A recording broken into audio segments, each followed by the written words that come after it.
In this tutorial, I'm going to show you 2 easy ways to insert images into Figma.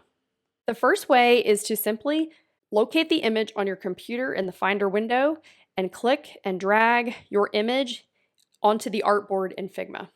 And it will drop that image anywhere that you have placed it. If you hold the Shift key, you can scale this image up or down. And then on the right, in the fill area, you can click the little icon and you have some different fill options. So I like to use the crop option, and you can crop this image to a specific size that you might need. And then you can also grab the edges of this image, hold down Shift, and change the crop by making the image a little larger or smaller inside that crop. The second way to insert an image is to add a frame or a rectangle. So let's do a frame. I'm just going to hold down Shift and make a square.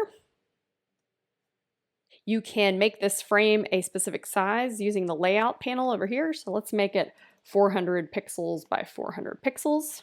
If you go over to fill, it's currently filled with the color white, but you can change the fill to an image. So in these little icons, just choose image. We're going to select this puppy image, and it will place that image inside my 400 pixel frame that I created. Again, you can use the crop option, change the size of this image inside that box. So these are 2 different ways to insert images into Figma. If you like this video, click the thumbs up, subscribe to Crye Studio for more Figma tutorials. Thanks so much.